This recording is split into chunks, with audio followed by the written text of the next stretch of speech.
can be up to 10 students or less, but not more than 10 students. They do not include a room or a building. And what I mean by that, the social bubble is made up of people, and those people can live in different residence halls. They don't all need to live in the same hall, and they don't all need to be within the same floor. So it's a group of people that are functioning in a bubble. And so a pod is saying that we as pods are agreeing to socialize together, interact on campus together, and that we as pod mates will take care of each other's health and safety. And what I mean by that is those in the pods are required to make sure that they're keeping everybody in the pod safe as possible. So some pods can be people who already decided to be together. So if you already ahead of time wanted to be with a group of people, or you met people over the summer and you already are friends with them and you elect to be a pod, you can be a pod.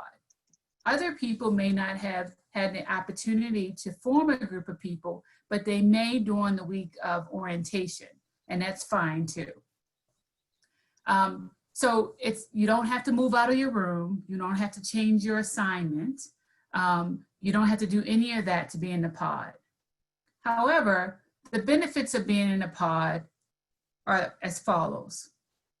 The students that are in pods will be able to move about to different halls as long as you're in the pod list. You can interact as a group without having to wear face coverings in rooms or where you are socially. You can go to the dining halls together and you sit together in what we are designating pod locations, and you won't need to wear a face covering while you are eating. So pods are groups that will have a little bit more flexibility of moving around campus as a group and socializing together while they are in their residential halls. If you're not in a pod, you won't have the same level of movement around campus without having to wear a face covering. So anytime a student is outside of their room, they're required to wear a face covering. However, if you're with your pod mates in the room, you won't be required to do that. So a requirement of a pod is essentially a group of people that you know, you feel comfortable interacting with socially, and you understand that these group of people are committed to the same level of safety that you are in preventing the spread of COVID-19 on our campus. That's all their requirements are. People in the pod, once they come to campus, will be required to meet together, go over the different guidelines, and as long as everybody's in agreement, you're free to form a pod. So I'm going to stop right there to see if there's any questions about pods. All right, so go ahead and drop your questions into the Q&A function or into the chat function, and we'll be happy to read them on screen and answer your questions as best as we can.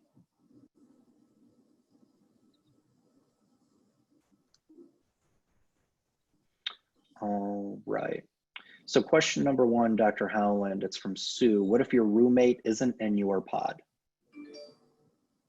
All right, if your roommate is not in your pod, then you and your roommate will not be able to socialize together without wearing a face covering. Out of your residence hall. All right, next question. Is there a time limit to make a pod? No, we're saying you have up until, so let me rephrase that. Yes, but so some students may have already known who they want to be with, but if you have not formed a pod, you're okay. You have up until the 3rd week of school to form your pod. All right, and then we have a couple of questions here that are the same, that are asking for clarification on roommates in the pod. Is your roommate required to be in your pod? No, your roommate is not required to be in your pod.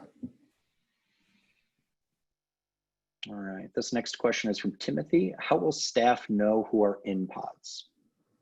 So once you form a pod, you need to alert your hall, right? The hall director in your hall will know that you're in a pod. There will be a list of pods that are shared across campus. dining staff will know who's in a pod, and all the other buildings will know in a pod. So if you're in a pod, but your roommate is not in a pod, you will be able to move about to different halls with your pod mates, but your roommate will not be able to do that with you because that roommate is not in your pod. Okay. And then we have a group of questions here relating to the formation of pods. So after you form your initial pod, can you create a new pod if you begin to meet new people? It depends when it happens. So if this happens, so when students come to campus the first 2 weeks, there will be a lot of screening and getting to know people. So pods will not be able to fully function until the 3rd week of school. And so we're asking people to sign up with pods by that time. If between that 3rd week, there's some movement within that, we can accommodate that. But pretty much after the 3rd week, you may be able to, but it may be difficult to move forward with pods because by that time they would have been set and people will know. You do not have to stay in a pod. If you elect to be in a pod with a group of people and after a couple of weeks, this is not the group of people that you want to remain in a social bubble with, you can elect to say no and get out of that pod.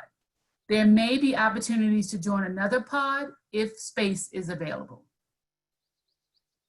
All right. And then we have another group of questions here that I'm going to bunch for people asking specifically, what is the actual process to go up for signing up for a pod? And I think you touched on this a little bit, but these are folks looking for a little bit more detail. Yeah, once you move in, the hall staff will ask you, are you signing up for a pod? And who are your pod mates? You will get an invitation through your residence hall staff, and then they will take the information with the pod mates. All right. So you don't have to do anything until you come to campus, and then you will get an information from Res Life and Housing asking if you're in a pod, and if so, who are your pod mates? You don't have to do anything before you arrive to campus. Excellent, thank you. And then this next question comes from Natalie. Are pods only for on-campus residents or do they apply to off-campus residents as well? Off-campus residents can make pods, but we don't have jurisdiction over people who live off campus. So we would advise students who live off campus that it might be a good idea to form a social quarantine bubble. And that way you can socialize with a group of people and make sure that social bubble is adhering to the same standards that you want to be adhered to. It's a good idea to protect yourself and others. Excellent. And then we've just got a couple of more here with regards to the pods. So there's a person named Cameron asking for a little bit of clarification on what kind of mobility you have to go from residence hall to residence hall. Mm-hmm. So can you go into a residence hall that doesn't have a pod mate in it? No. Students can only move about in their own resident hall if they're not in a pod. You will not have access to another building if you're not in a pod. All right. And we have a couple of questions here, Dr. Holland, that are related specifically to first-year students, right? And again, I think you touched on this, but is a good point of clarity. How are first-year students going to go about making a pod if they don't know anyone? And I think this speaks to the 3-week timeline that you were talking about. Correct. When new first-year students, when they arrive on campus for the Welcome Week activities, there will be intentional time built in during that week to talk about pods, to talk about how you form a pod, and to give you opportunities to meet people to be able to form a pod. And so that's why we're allowing up to 3 weeks for those things to form, because we know that new students may need a little bit more time to form that group. As well as the first couple weeks of semester, people are getting, they're moving in, some students are moving from different areas and we're getting settled and we're screening everyone and everybody's doing a sort of an assessment. By the third week, by that time, we feel as though everything should have calmed down and the pod should be able to freely be able to be active. Right. Let's see. And then we have one question here from Demetrius. So Demetrius, I'm going to make sure that I have this correct, right? The question is, how would we handle pod conflicts in the event that after a pod forms, students don't get along anymore? We will handle pod conflicts the same way we would do roommate conflicts. It's the same procedure. It will go to your hall director, and your hall director will move forward through the process of mediating whatever the conflict is. Okay. Let's see. We've got a good question here related to mixed pods. Are off-campus students allowed to form pods with on-campus students? And if so, would they be able to visit their friends in residence halls who live on campus? The answer to that question is no. Off-campus students are not allowed on campus in the residence halls. Only students who are on campus and residing on campus will be able to be in the resident hall. So you cannot have a pod that's half off campus and half on campus. Right. All right. And then we have a question that's related to pods, but I think it also applies maybe potentially to our next topic. So what is the process if someone in your pod contracts COVID-19? Would the entire pod need to quarantine? That depends, and what I mean by that, and I can roll into the next topic, the health department.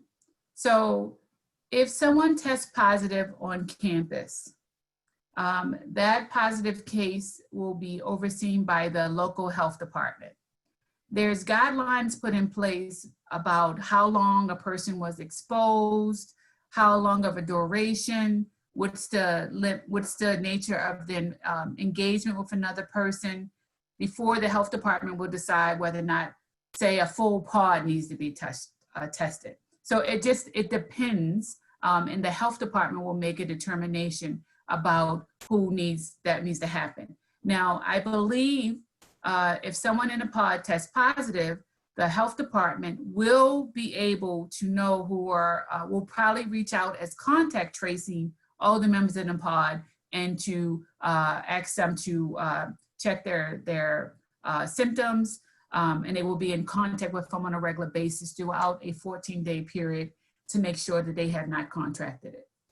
So it depends on whether or not everybody is isolated right away. It just depends on the nature of the interaction, but it may happen.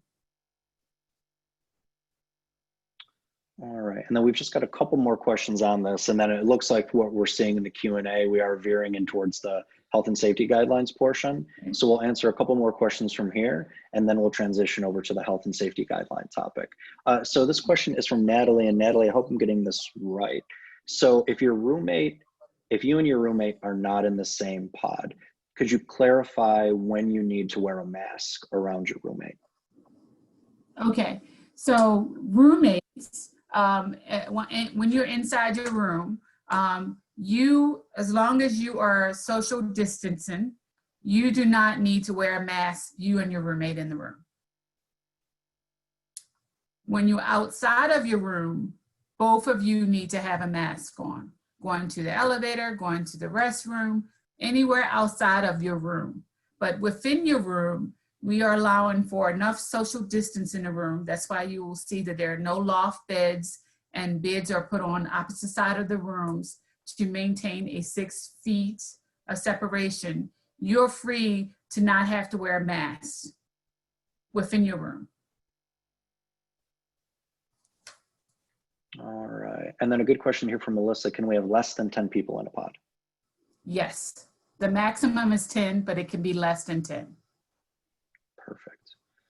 All right, let's see, another question here. And I think Dr. Helens is probably a good segue into our next topic, which is going to be general health and safety protocols. So the question here might get us kicked off. So before pods are formed, what are the expectations for students moving around the residence halls and moving around campus? Okay. So by now, everyone should have received an email from the institution talking about the Oswego Pledge, which we're asking everybody, students and staff and everyone, to be a part of our team and to make sure that we are all following the guidelines to keep us all safe.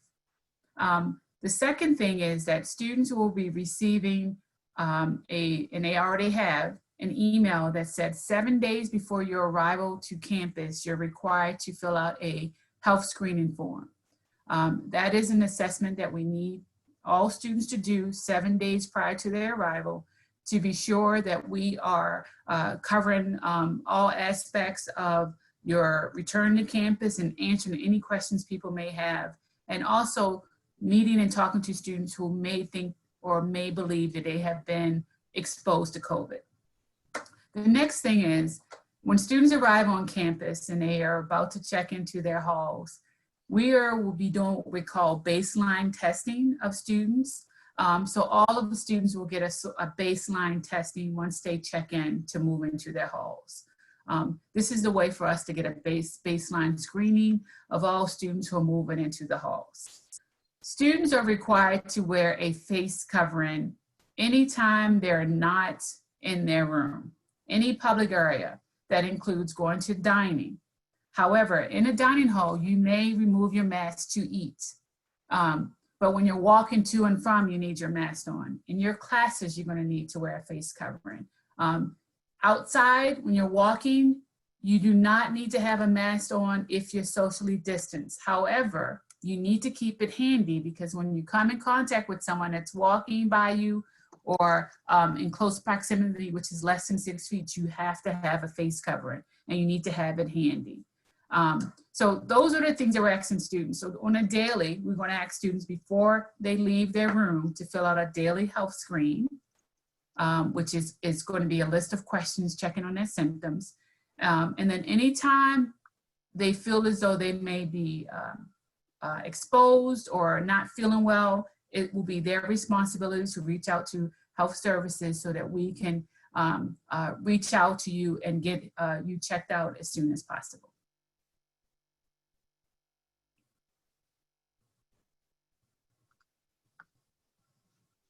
So I'm gonna stop there and then just answer the questions. Great, and a quick update on asking questions. So we're having some technical difficulties in the Q&A function. I don't know if we've got some folks from different time zones in on this webinar, but everything is ordering in a very weird way based off of timestamp. It looks like the chat is functioning more accurately with regard to timestamp. So if you folks could please drop your questions into the chat function, we'll sort through them in chronological order from there. Thanks.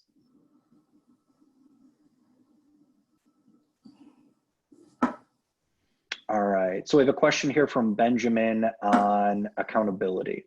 So what are the standards and how is the college keeping students safe if some students violate social distance and mask policies?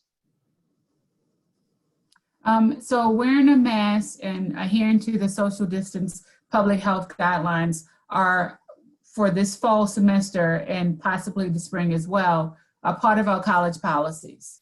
Anytime a student is not adhering to our college policies, they are subject to our student code of conduct. So everyone, when they come to campus, they will see signage. There will be a lot of information for them to understand what the policies are. It will be on social media. It will be on our digital signs around campus. It will be on our buildings. It will be directional walkways inside of buildings. So it will be clear to everyone on campus what the policies are. All students, when they move onto campus, will be receiving a link for training related to COVID and the policies on campus. And then outside of that, if we find that students are not adhering to the guidelines, they will be subject to our student code of conduct.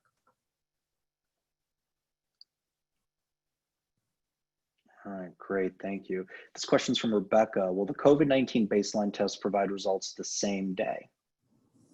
The baseline testing, it will provide test results, I believe, in 48 hours, 24 to 48 hours.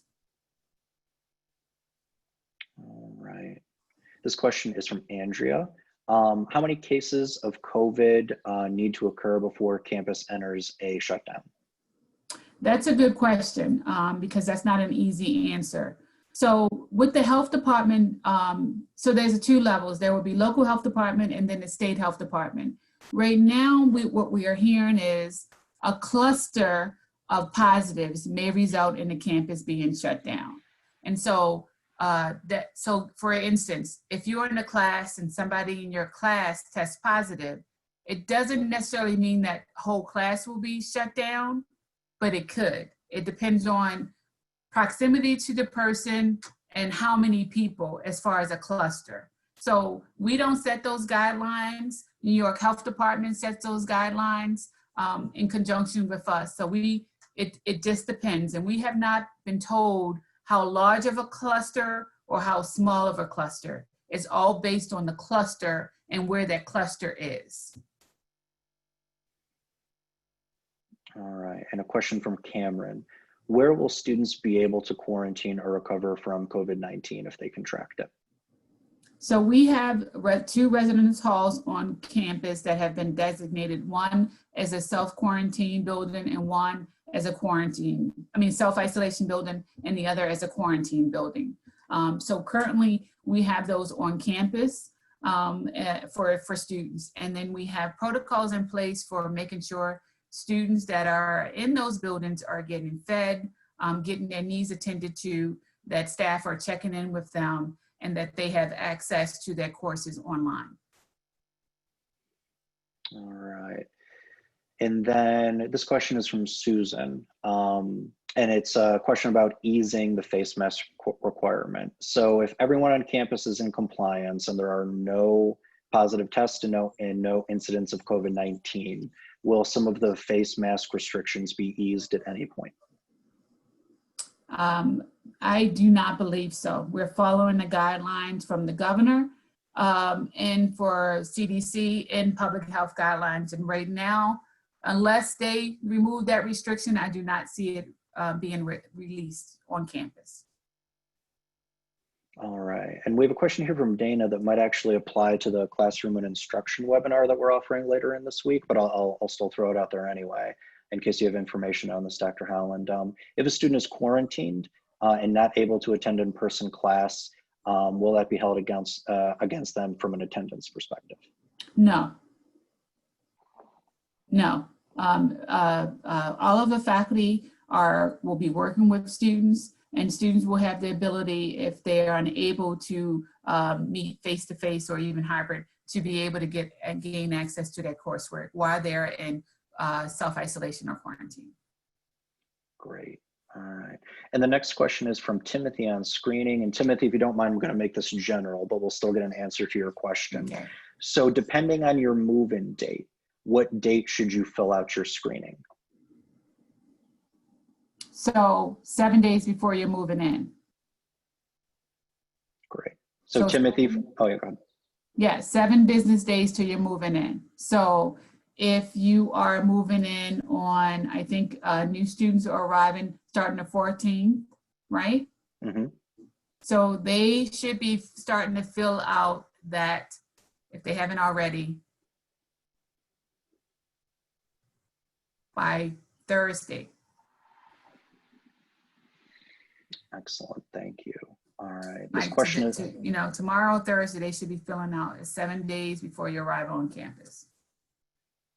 Excellent. Is 7 days or 7 business days? I would, let me see, I'm trying to remember what we put in there. I would say 7 days to your arrival on campus. Great. So 1 week. Perfect. Thank you, Dr. Howland. This question is from Dawn. Are commuter students required to report 7 days prior to class starting or prior to move into their apartments off campus? Can you repeat that question again? Yeah, so for commuter students, are they required to report 7 days prior to the start of class or prior to 7 days prior to moving into their apartments when their lease begins. I think this question is regarding self-isolation or self-quarantine. Yeah, they should quarantine 7 days before the start of the semester. So before the start of classes on August 24th. Mm-hmm. Great, perfect, thank you. Let's see. So this question is from Shannon, and it's with regard to testing if a student shows symptoms. So if a student shows any symptoms during the course of the semester, does the student's health office offer the COVID test? And if not, where will a student be able to obtain one? Yes, our health services office does have access to the PCR test, which is the swab test. They will be able to perform a test on campus. They have a tent set up outside their office. And if by any chance they run out of supplies, students will also have access to the drive-through COVID testing that's in Oswego. We do have a protocol whereby we can help students get to that testing site if need be. But we are currently planning to have tests on campus, which is the PCR test for students. The PCR test takes a little longer to get the results than the saliva testing we're going to be doing for baseline. It takes about 4 to 7 days, and so students will be put into quarantine until those results return. Excellent, thank you. Could I just clarify something about testing, because I saw a couple questions popping up. So yeah, go ahead. Check in to move in. That's when they will get their baseline test done. We will have a special location parking lot that will be for off-campus and commuter students. So I saw someone pop up, will commuter students and off-campus students get baseline testing? Yes, there will be a testing location for off-campus and commuter students.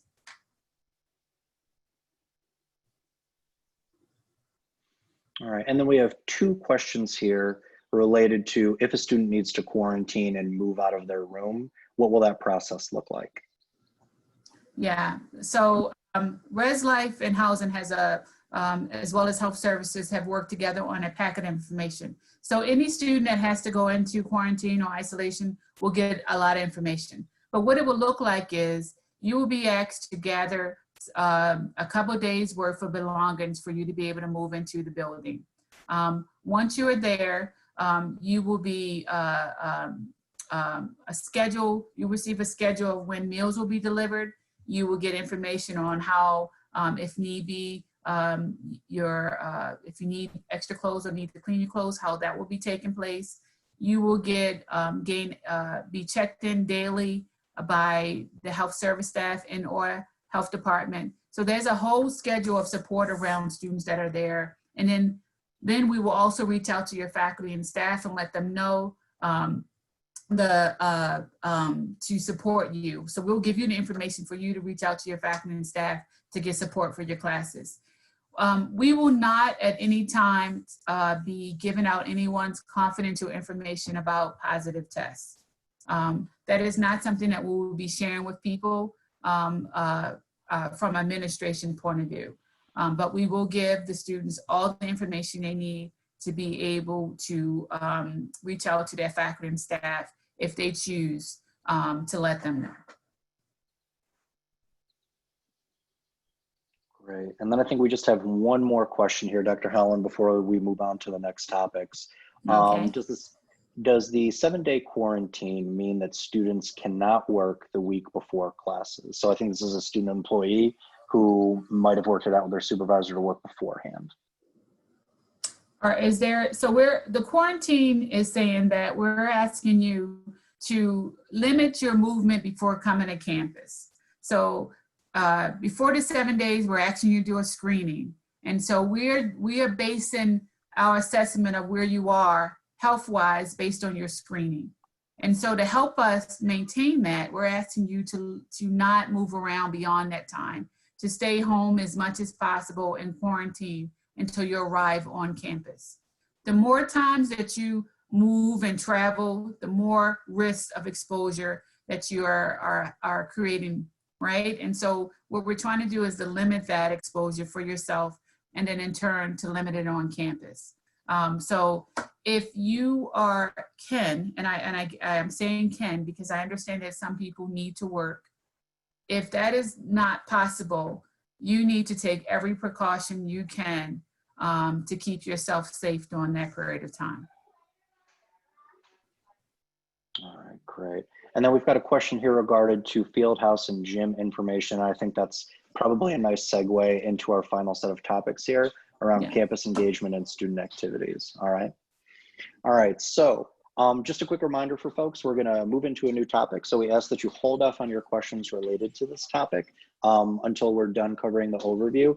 And then again, because of the timestamp issues we're having in the Q&A function, if you could drop your questions into the Zoom webinar chat, that would be excellent. Thank you. All right, so with regard to campus engagement and activities, all right, the big question we've gotten over the course of the summer is, what are in-person events going to look like, and are we even going to offer them, right? So the answer to that question is yes. We are hopeful that we are going to be able to offer in-person campus events. What we're going to do, though, in order to allow our testing and our screening protocols to take effect and make sure that the campus community is compliant with a lot of these guidelines and measures that Dr. Howland referred to, is that we're going to put a pause on in-person campus events starting the first day of classes on August 24th through September 14th. The campus life staff is then going to reevaluate our public, sorry, my kids just walked in. I apologize if you're going to hear children in the background soon. Campus life staff will evaluate in conjunction with other campus partners, our current public health situation, compliance with social distancing and screening standards, and then and we're confident that we will be able to, when we are able to go back to in-person campus events, we're going to advise organizations and campus partners on what that process is going to look like. All right. One event and one program that is going to have to remain fully online and virtual is going to be recurring meetings for student groups and organizations. Due to the social distancing restrictions and facilities limitations that we have in place, we simply can't accommodate recurring weekly meetings for all groups and organizations on campus. So that we're advising groups and orgs to make sure that any of the recurring e-board or general board meetings will be done in a virtual format. There's a benefit to this too, in that any students that are choosing to engage in their classes remotely off campus and not attending classes on campus will still be able to engage with your group and organization. So all groups that are having recurring meetings will have to transition those to an online format. So virtual events, right? Regardless of where we get back to with any in-person events that we might have, virtual events are going to be a really big staple of the engagement and programmatic calendar that you're going to see on campus. I know lots of departments, not just mine in campus life, have been hard at work planning some virtual engagement opportunities for students to happen, okay? So events and programs that are going to be over 25 people. So the cap that we're putting on anything in person after September 14th is going to be 25 people. Anything that we're going to do over that event is going to be expected to be held virtually. A great example of a group that's successfully transitioning to virtual events is SAPB, that's the Student Association Programming Board. They've been hard at work at May developing a whole slate of virtual engagement opportunities for students. So they're planning a live September online concert with a fully interactive online venue that's really, really cool. They're planning things like esports tournaments. They're arranging for a full broadcast complete with professional commentators for a Call of Duty Warzone esports tournament. They're inviting speakers, comedians, game shows, all that type of stuff to campus in a virtual format to help keep students engaged. And this is going to happen during that 3-week period prior to our reintroduction of in-person events, and then after September 14th as well. So no matter what you're into, be it a small in-person event or a larger scale virtual event, there's gonna be options for you to connect with on campus, okay? And again, this is gonna help make our campus experience accessible to students that are still choosing to learn remotely during the fall semester as well. One of the big involvement opportunities that we have is the Student Involvement Fair. We are going to be holding that in a virtual format with details to come later on from Campus Life, but we are going to keep our traditional date of the first Wednesday of classes, which will put us at August 26th. So save the date for the student involvement fair this year. If you're a parent, if you're a student that is interested in finding out exactly what is happening on campus, be it in person or be it virtually, you can log on to the all events campus event calendar on the SUNY Oswego website. The website is linked here in the presentation, but it's calendar.oswego.edu.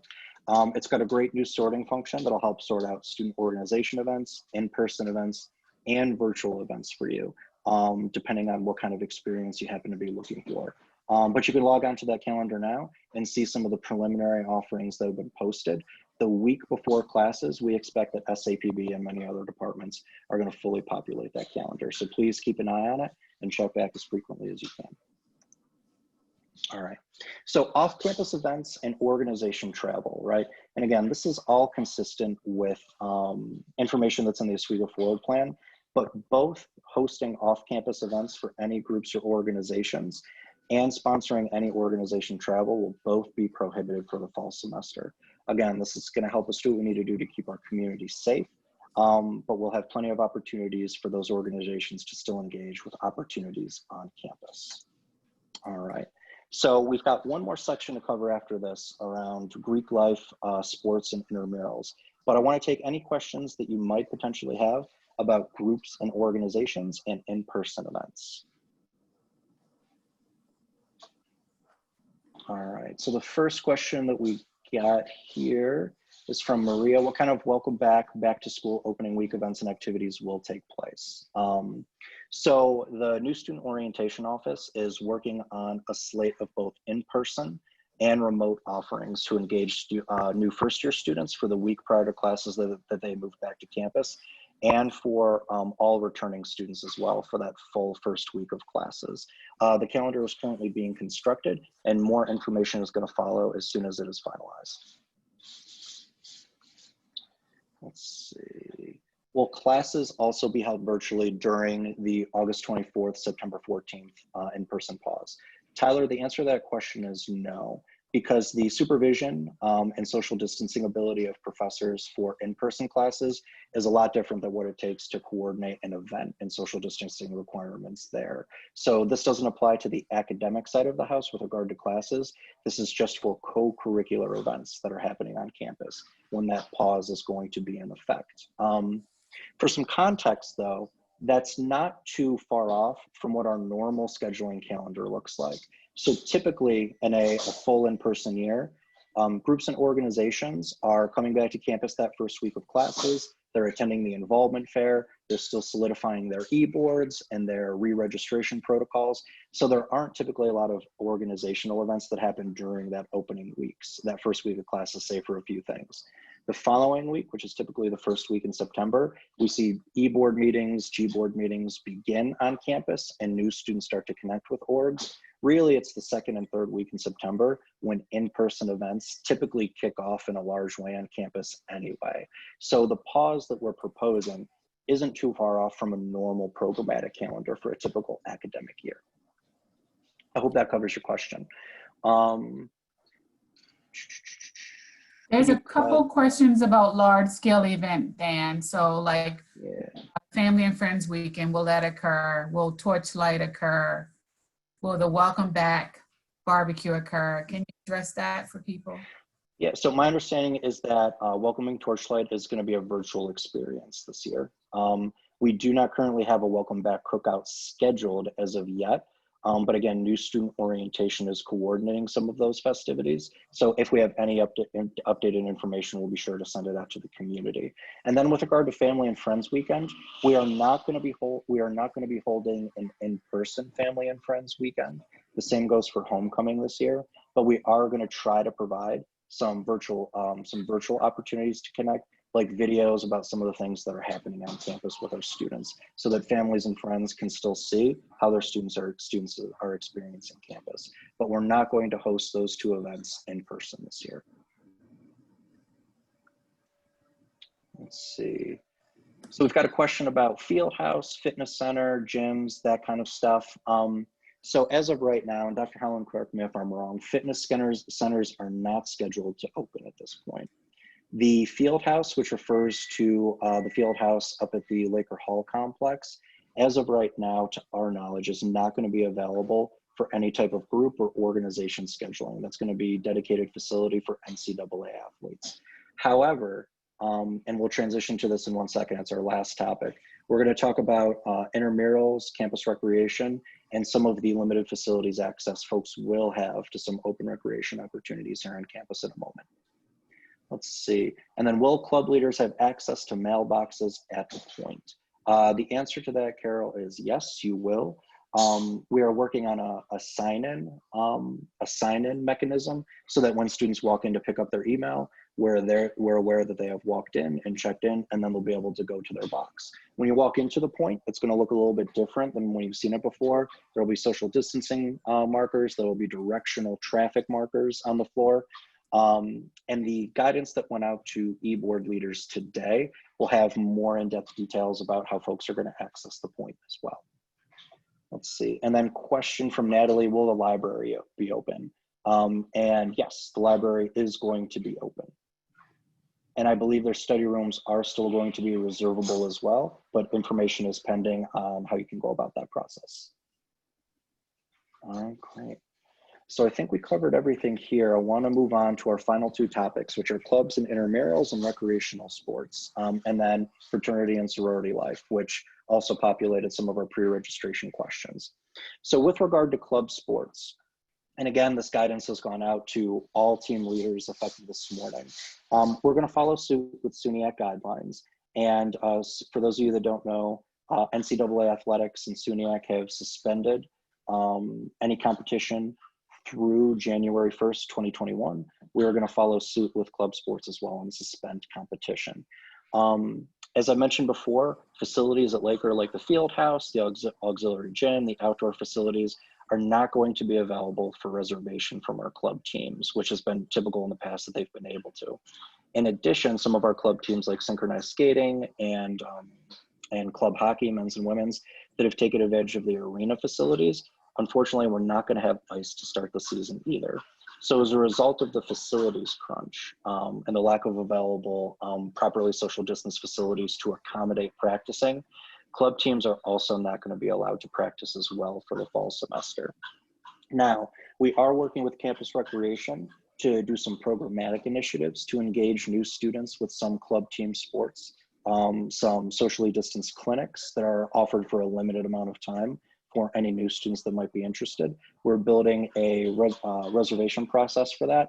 And then we're going to be reaching out to some of our club teams one-on-one to see if they'd be willing to offer lessons or clinics or things to that effect to help keep their teams engaged with the community and still help attract new students outside of being able to practice and outside of being able to compete as well. See, intramural and recreational sports. So we unfortunately can't offer our traditional slate of competitive intramural sports, nothing that involves contact or competition this fall. However, we are going to be offering some limited intramural opportunities for things like badminton, solo volleyball, those types of things. Pickleball, for those of you that are familiar, can be done in a socially distanced or one-on-one competitive way. We're also going to offer open recreation in the form of individual shoot-around, lap swimming, and then some health and wellness programming opportunities provided in our upstairs studio. All of these opportunities that I'm mentioning here will be in person, by reservation only, and we'll be rolling out information on what that reservation process looks like, all properly socially distanced and observing masking guidelines as well. But we will be able, some of these health and wellness and athletic opportunities for our students to enjoy.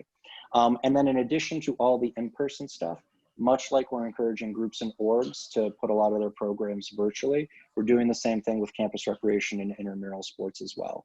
So we're going to offer virtual recreation and virtual wellness programs to students as well. Again, with information being posted on the all events calendar. Expect a lot of esports tournaments. If you're Madden fans, Call of Duty fans, NBA 2K fans, a lot of these virtual rec opportunities are going to focus around esports. But then we've also got some yoga lessons and things like that, virtual 5Ks and things like that we're offering to students as well. So I highly encourage you to check out the all campus events calendar because many of these things are currently posted. You can see what we have to offer. All right, and then finally, our last topic, as we look to stay on time here, fraternity and sorority community. So the big question we've gotten around fraternities and sororities is new member education and recruitment. Okay, so the question that we've gotten is, are we still going to be able to have a recruitment process, and what is that going to look like? So the answer to that question is yes, we are going to be able to allow for new member education activities and recruitment activities, but those activities are going to have to be held virtually and remotely. Now, the good news is that many of our chapters successfully transitioned to online and recruit. Hi, Carly, my daughter's waving at me. Online and new student recruitment virtually in the spring when we went remote in March. So this is really going to be a carryover into that. But now that we've had more time to plan for a virtual recruitment environment, the Student Involvement Office is going to be providing some Google Classroom resources, some professional resources coming from some of our national chapter supporters like IFC and FanHel that'll help get our Greek organizations fully embedded, be they local or national, into a new member education and online recruitment format. Outside of this stipulation, all the other organizational requirements for in-person events, the prohibition on travel and off-campus events also applies to our Greek groups. All right, so now we're going to open it up again to questions. Please drop your questions into the Zoom webinar chat, and then Dr. Holland and I will do what we can to answer what you have.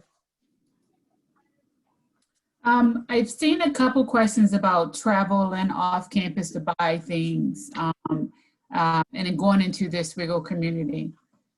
So our plan calls for students to travel, not to travel, if at all possible. If you have access to order stuff from Walmart and have it delivered, that will be preferable. But we understand that some people need to go see doctors or go to a store. We understand that these things need to happen, right? And so in those cases, we are strongly encouraging students to try to limit travel as much as possible. If you can order something online and have it delivered, that would be the preferable way. If not, then take all the precautions you can as you travel off campus to these locations. Anybody who leaves the central New York area, which means any outside of the Oswego County, on Fulton, this central New York area, and goes visit for any period of time, is going to be required to fill out a travel declaration form. Depending on where you're traveling to and what's going on in that area, it can limit your ability to return right back to campus. You may have to go into isolation before coming back to your room. It all depends on what's going on in that area and what's going on in our area. We will be monitoring that, and that's why we actually do a travel declaration form. We're trying to limit as much travel as possible and as much exposure as possible to our campus community. We recognize that some people need to travel, and by no means are we telling people that they can't go home if they really need to. But we're just saying that if you choose to do that, you will have to fill out a travel declaration form, and it may limit your ability to return. All right, and we have a question here about the fitness center. Chrissy, I apologize, we mentioned this earlier in the webinar, but we mentioned it kind of quickly. So the question is, are the fitness centers going to be open? And as of right now, the fitness centers are not scheduled to currently be open.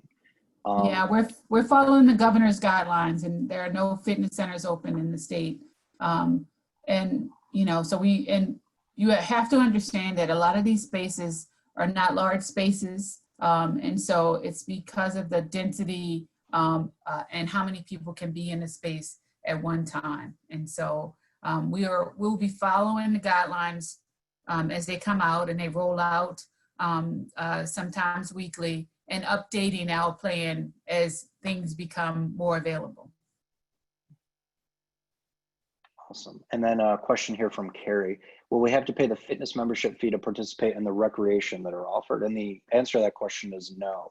So campus recreation is housed under the Department of Campus Life, and fitness centers are housed under the Department of Residence Life and Housing.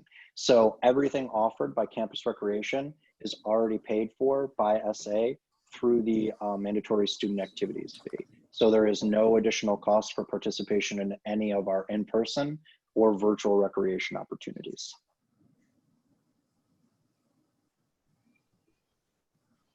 Let's see, we've got some general questions here. Can parents come visit us while we're on campus? They cannot come into the residence halls. So they're free to come to the campus, but they will not be allowed to be in the residence halls. The policy is no guests in the residence hall, only residential students. That includes students that live off campus. Gotcha. All right, and then we've got some more questions related to travel here, it looks like. So this one is from Shannon. Are students able to work off campus and then return to their residence hall? So that's an individual question about students who need to work. And so if a student needs to work, we're not telling students they can't work. I would say in those cases, if you have to leave campus on a regular basis to go to a job, you probably should not sign up to be a part of a pod.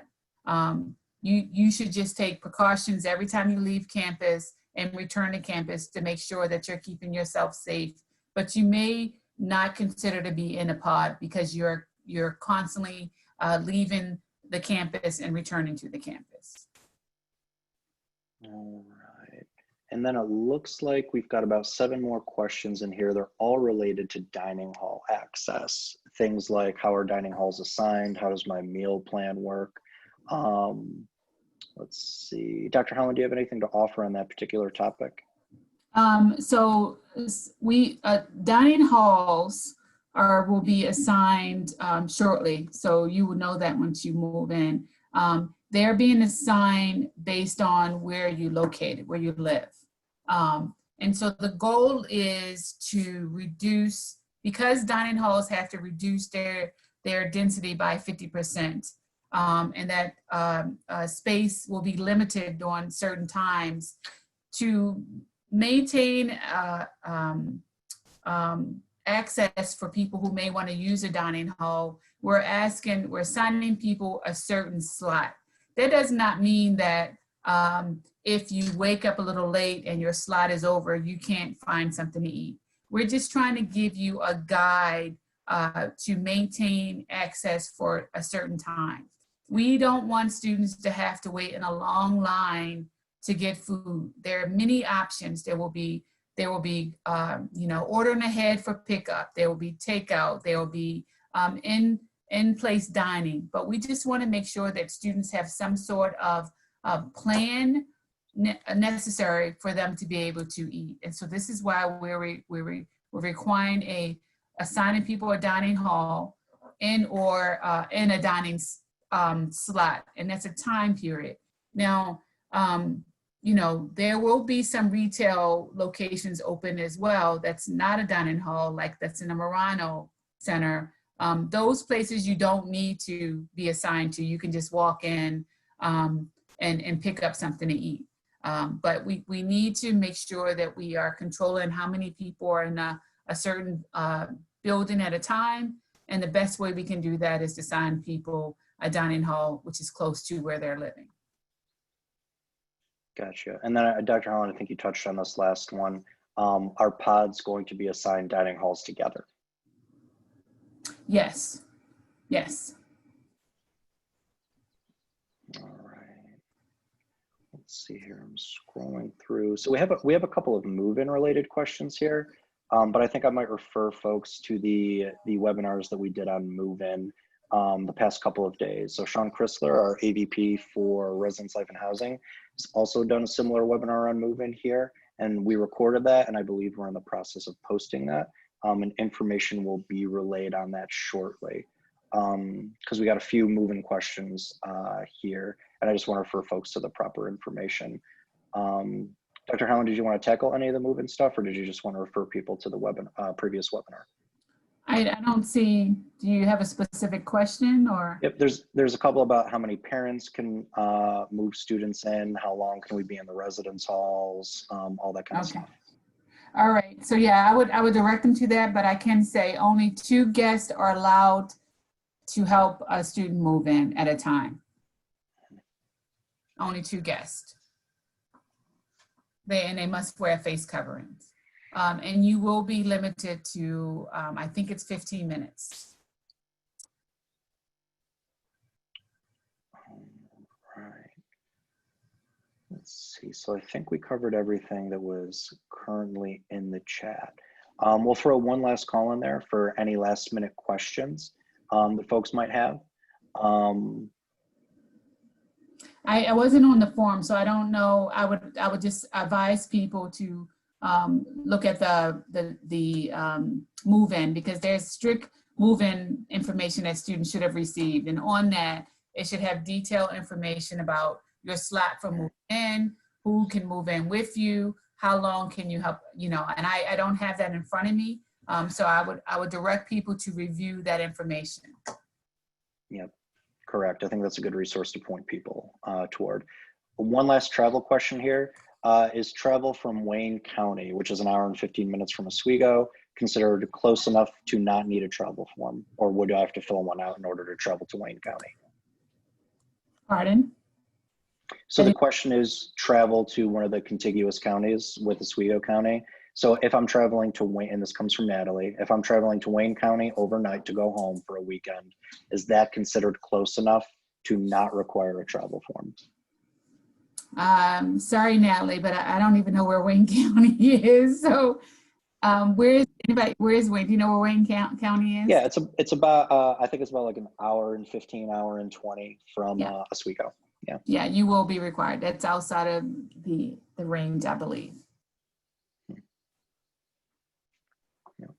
Absolutely. Let's see. I just want to. Do we know when fall tuition bills will be available? That's a general question, I think.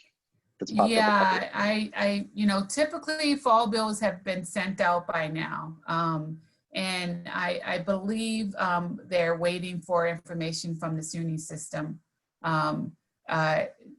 I would have to say that bills will be sent out pretty soon, because they will need to get them before they move in. I would say within the week. Yeah, and we've had a couple more pop up here at the end about the 15 versus 30-minute move-in. Again, So folks, someone checked it for me, and they said that Sean's webinar said 30 minutes. So 30 minutes is whatever Sean says is what it should be. Absolutely. So it looks like they will have 30 minutes. Thank you for the person who confirmed that. So, all right, let's see. I just want to make sure we didn't miss anything that we haven't potentially covered. Yeah. This one's popped up. Will the specific honors study room be open to students? I'm not familiar with what the honors study room is. This question comes from. I'm not, but yep. There's an academic session, correct? That is correct. Yeah. And Cynthia, what I'll do. Oh God. Yeah. And if it's in a library, it depends. I'm not sure how big the room is. So depending on how many people can be in that room, it may be limited based on the size of it. All right. And then Cynthia, what I can do is I can get you some more detailed information on that, because it seems like a pretty specific question. I'm gonna send you my email address in the chat here before we log off. Just shoot me an email with your question, and I'll see what kind of information I can get you. All right, and then I think the last few questions that we've got. So the question, this is the final question that we'll tackle here. I want to be sensitive to everyone's time. Where are the webinars going to be reposted at this point? I don't think I have that information readily available. Do you, Dr. Helen, by any chance? No. So what we can do is I would assume that it will be on the page, the information page, the COVID. Yeah, I would assume that's where they're going as well. But everyone had to pre-register for this particular, oh, yep, here we go. We will post to the same page on the webinars page, the Oswego. So all of these, thank you, Wayne Westerveld, our fearless leader in communications. They are going to post the webinars onto the Oswego Forward website. So folks can go to the Oswego Forward website to gain access to these webinars. Awesome. All right, and I think that covers the majority of the questions that we got. All right, Dr. Howland, any final thoughts and summary that you want to offer before we log off? No, but I did see a student that said, where is the health screening form that we need to complete 7 days prior? It should be in your My Oswego. You should have received an email from the campus a few days ago, but if not, you can go onto your My Oswego.